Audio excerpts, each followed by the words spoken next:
New ইয়র্কের Manhattan থেকে আপনাদের সঙ্গে আছে আমি খালেদ মহিউদ্দিন। সরকারি নিয়োগে কোটা নিয়ে সৃষ্ট বৈষম্য নিরসনে যে আন্দোলন, তার থেকেই পথ পেয়েছে রাষ্ট্রের সার্বিক সংস্কার। সেই সংস্কারে কতটুকু আমরা অর্জন করলাম, কতটুকু এর কাঠামোর মধ্যে আছে, কতটুকু এর গ্রহণ করা হচ্ছে, সেই নিয়ে তাই নিয়ে কথা বলার জন্য আজ আমাদের সঙ্গে রয়েছেন সাবেক মন্ত্রিপরিষদ সচিব এবং অন্তর্বর্তী সরকারের খাদ্য উপদেষ্টা জনাব আলিমা মজুমদার। জনাব আলিমা মজুমদার, আপনাকে আমাদের অনুষ্ঠানে স্বাগত জানাই। আপনি ধন্যবাদ। আমাদেরকে সময় দিয়েছেন, সেজন্য আমাদের কৃতজ্ঞতা ও শুভেচ্ছা জানবেন।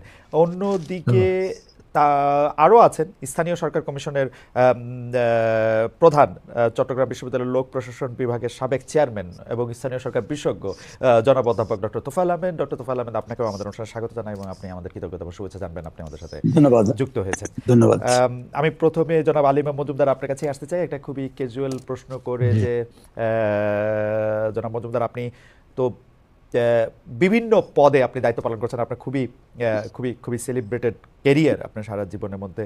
এই সরকারটাতে যখন আপনি আসেন, আপনাকে একরকম আনা হয়েছিল, আপনারা সরকারের এসেছিলেন একটা উদ্দেশ্য নিয়ে, স্বপ্ন নিয়ে।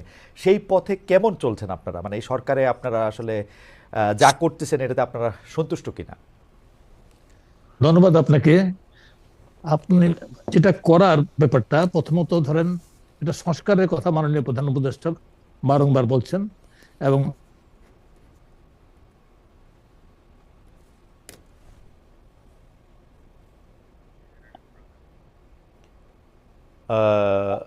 জনাব আলিমা মজুমদারকে আমরা শুনতে পাচ্ছি না।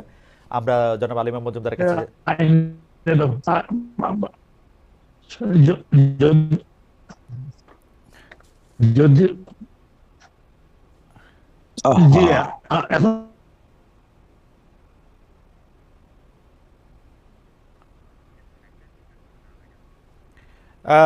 জনাব তোফায়েল আহমেদ, আমি জনাব আলিমা মজুমদারকে প্রশ্ন করেছিলাম যে সরকারের যে উদ্দেশ্য এবং লক্ষ্য নিয়ে আসা হয়েছিল, সেই লক্ষ্য এবং উদ্দেশ্য 4.5 মাস 5 মাস পরে যখন আমরা এটার দিকে তাকাচ্ছি, 5 মাসের বেশি সময় পরে, তখন এটাতে আসলে সন্তুষ্টি বোধ করছেন কিনা? জনাব আলিমা মজুমদারের কানেকশনটা আমরা এখন এখন এখন এখন এখন আবার পেছন পরিষ্কার পেলেন পেয়েছি। কেন? এখন আমরা পরিষ্কার হয়েছে। জনাব আলিমা মজুমদার, আপনি যদি আবার একটু বলেন, আমরা আসলে এতক্ষণ আপনাকে শুনতে পাইনি, আপনারা আপনাদের কাজে সন্তুষ্ট কিনা? যে আপনাকে প্রথমে বলছি, জি। আমাদের কাজের ব্যাপারে আপনাকে প্রথমত দেখতে হবে আমাদের একটা প্রস্তুতি পর্বের ব্যাপারটা আছে, প্রস্তুতি প্রাক যে ব্যাপারটা, হুম হুম এটাকে বিবেচনায় নিতে হবে। যে 5ই আগস্ট দেশ কোন অবস্থায় ছিল হুম এবং 3 দিন সরকারবিহীন অবস্থায় দেশ ছিল। হুম থাকার পরে 8 তারিখে সরকার গঠন হয়। হুম আমি এতে আসি 12 তারিখে। হুম তো সেই সরকার গঠন যখন হয়, তখন দেখা গেল যে দীর্ঘ 15 বছরের অধিক একটা অনেকটা একদলীয় সরকারের কাঠামোতে এবং প্রশাসনের সকল স্তরে সকল বিভাগে দলীয়করণের কারণে উপরের স্তরের তারা অত্যন্ত শেকি ছিল, অনেকেই পলাতক ছিল এবং অনেকেই কাজে মনোনিবেশ করতে পারছিল না। ওই অবস্থাতে সরকার কার্যক্রমটাই চালু ছিল না বলতে গেলে। থানা থেকে পুলিশ চলে এসেছিল এবং পুলিশের কর্মকর্তাও ছিলেন একই ধরনের। তো এই জিনিসটাকে ইয়ে করানোর জন্য প্রাথমিক দায়িত্বটা আমার উপর পড়ে। সেই দায়িত্বটাকে করার জন্য অনেক রদবদল করতে হয় এবং অনেক কাঠামোগত পরিবর্তনও কিছু পরিমাণ হয়। সেটা করার জন্য সংস্কারের আগে এই কাজগুলি করানোর জন্য এটা দরকার ছিল এবং সেটা যথাযথভাবে সম্পন্ন হয়েছে। সকলের সন্তুষ্টি বিধান করতে না পারলেও মোটামুটি ভাবে একটা কাঠামো দাঁড়িয়ে গেছে। সেই কাঠামোতে এখানে পরিবর্তন তো সবসময় দরকার হয়, সে দরকার ছিল বা আছে বা থাকবে। ঠিক পাশাপাশি বেশ কিছু এখানে সংস্কার কমিশন গঠন করা হয়।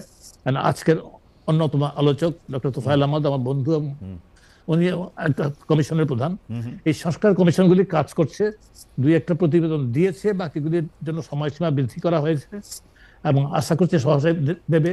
দেওয়ার পরে মাননীয় প্রধান উপদেষ্টা বলেছেন এগুলি নিয়ে যারা স্টেক হোল্ডার আছে, বিশেষ করে রাজনৈতিক দলগুলির সাথে উনি মত বিনিময় করবেন।